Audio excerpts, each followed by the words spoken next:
ଚ୍ୟାନେଲରେ ଆଉଥରେ ସ୍ୱାଗତ ଜଣାଏ ସମସ୍ତଙ୍କ ପାଇଁ କି ନୂଆ ଭ୍ୟାକେନ୍ସି ଆସିଗଲା। ଦେଖନ୍ତୁ ଏନ୍ଟିପିସିର ନୂଆ ରିକ୍ରୁଟମେଣ୍ଟ 2024ର ଆସିଗଲା। କେହି ବି ଡେରି କରନ୍ତୁନି, ଭଲ ଭାବରେ ଭିଡ଼ିଓଟି ଆରମ୍ଭରୁ ଶେଷ ପର୍ଯ୍ୟନ୍ତ ଦେଖନ୍ତୁ। ତାର କ୍ୱାଲିଫିକେସନ୍ କେତେ ଅଛି, ତାର ଏଜ୍ କ୍ରାଇଟେରିଆ କ'ଣ, ଲୋକେସନ୍ କେଉଁଠି ଅଛି, କେଉଁ ଜବ୍ ଯେଉଁ ପୋଷ୍ଟର ଭ୍ୟାକେନ୍ସି ଆସିଛି ଏନ୍ଟିପିସିର।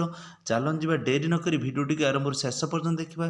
ତା ପୂର୍ବରୁ ଗୋଟେ ନୂଆ ସର୍ଟ ଟ୍ରିକ୍ ଦେବା ପାଇଁ ଆପଣମାନଙ୍କୁ ଚାହୁଁଛି। ଯେକୌଣସି ଜବ୍ ବାହାରୁଛି ତାର ପ୍ରଥମେ ସମସ୍ତେ ଜାଣିସାରିଥିବେ, କାହିଁ ଷ୍ଟେଟ୍ ଲେବୁଲ୍ ହେଉ କିମ୍ବା ନ୍ୟାସନାଲ୍ ସେଣ୍ଟ୍ରାଲ୍ ଲେବୁଲ୍ ହେଉ, ଯେ କି ଆଗର ରିଟିନ୍ ପରଫର୍ମାନ୍ସ ଦେଖାଉଛି। ସେଥିପାଇଁ ସମସ୍ତେ ଟିକେ ପଢ଼ାପଢ଼ିରେ ଏକ୍ଜାମ୍ ପାଇଁ ପଢ଼ାପଢ଼ିରେ ଧ୍ୟାନ ଦିଅନ୍ତୁ।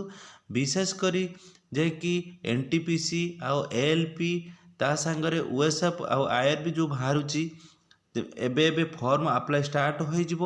ଯେ କି ସମସ୍ତଙ୍କୁ ମୋ ରିକ୍ୱେଷ୍ଟ, ଯେ କି 12ରୁ 15 ଘଣ୍ଟା ପଢ଼ାପଢ଼ିରେ ଧ୍ୟାନ ଦିଅନ୍ତୁ।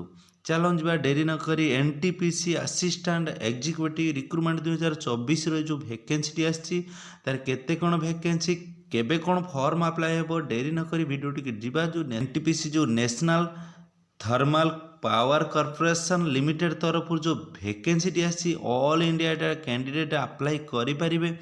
ବୋଥ୍ ମେଲ୍ ଆଣ୍ଡ ଫିମେଲ୍ ଏଟାକୁ ଆପ୍ଲାଏ କରିପାରିବେ। ଏଟା ଭଲ ଭାବରେ ଦେଖନ୍ତୁ, ମେଲ୍ ଆଣ୍ଡ ଫିମେଲ୍ ଆପ୍ଲାଏ କରିପାରିବେ, ବୋଥ୍ ମେଲ୍ ଫିମେଲ୍ ଆପ୍ଲାଏ କରିପାରିବେ।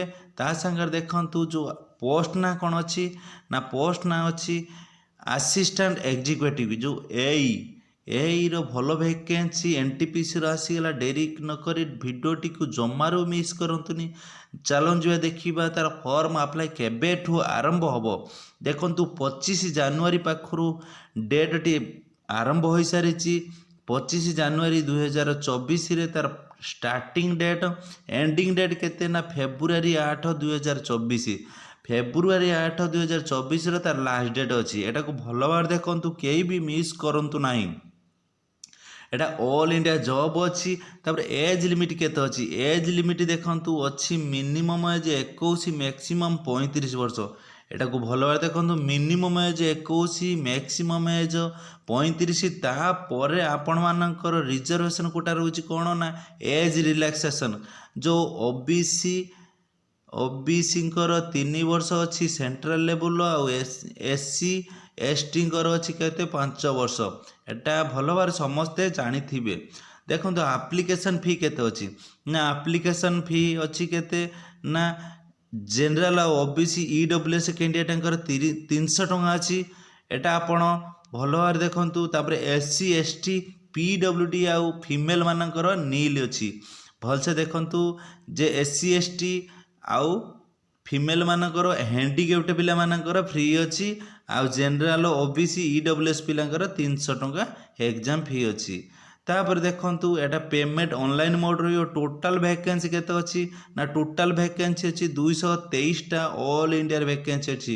ଆପଣମାନେ ଏଟାକୁ ଭାବୁଥିବେ ଯେ 223ଟା ଭ୍ୟାକେନ୍ସି ମୁଁ ଆପ୍ଲାଏ କରିବି କେମିତି ନା, କେହି ବି ଏଟାକୁ ଛୋଟ ଭ୍ୟାକେନ୍ସି ଭାବନ୍ତୁ ନାହିଁ। ଯେ କି ଆପଣମାନେ ଭାବନ୍ତୁ ଯେ କି 2 ଲକ୍ଷର ଭ୍ୟାକେନ୍ସି ବାହାରିଛି, ମୁଁ ତା ଭିତରୁ ଗୋଟେ ବି ପାଇବା ଦରକାର।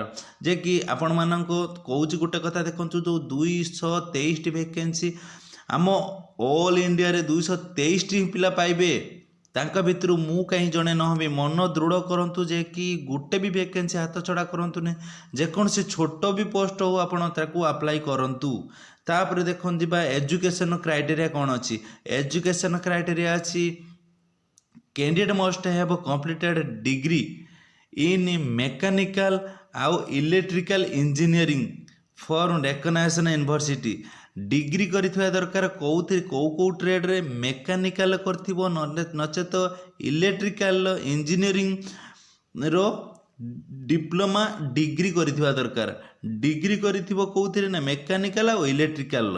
ଏଇ ଦୁଇଟା ଟ୍ରେଡ଼୍ର ଯେଉଁମାନେ ଏଟାକୁ ପାସ୍ କରିଥିବେ ସେଇମାନେ ଏଟା ଏନ୍ଟିପିସିଟା ଆପ୍ଲାଏ କରିପାରିବେ। ଯେଉଁ ଆସିଷ୍ଟାଣ୍ଟ ଏକ୍ଜିକ୍ୟୁଟିଭ୍ ଅଫିସର ଯେଉଁ ବାହାରିଛି, ଦେଖନ୍ତୁ ସାଲେରୀ ବହୁତ ଭଲ ସାଲେରୀ ଅଛି। କେତେ ନା 55,000 ପର୍ ମନ୍ଥ ଷ୍ଟାର୍ଟିଂ ସାଲେରୀ। ତାପରେ ସାଲେରୀ ବଢ଼ିବ। ଭଲ ଭାବରେ ଦେଖନ୍ତୁ ଭିଡ଼ିଓଟି ଆରମ୍ଭରୁ ଶେଷ ପର୍ଯ୍ୟନ୍ତ। ଯଦିକା ଭିଡ଼ିଓଟି ଆପଣଙ୍କୁ କିଛି ମାତ୍ରାରେ ଭଲ ଲାଗିବ, ତାହେଲେ ଗୋଟେ ଲାଇକ୍ କରିବେ। ଚ୍ୟାନେଲଟିକୁ ଯେଉଁମାନେ ସବସ୍କ୍ରାଇବ୍ କରନା ଜଲ୍ଦି ଚ୍ୟାନେଲଟିକୁ ସବସ୍କ୍ରାଇବ୍ କରିଦିଅନ୍ତୁ, ଆଉ ଗୋଟେ ଛୋଟ କମେଣ୍ଟ ଦିଅନ୍ତୁ, ଯେ କି ମୋର ମନକୁ ଉତ୍ସାହିତ କରିବ। ଜୟ ଜଗନ୍ନାଥ, ଜୟ ହିନ୍ଦ, ଜୟ ଭାରତ।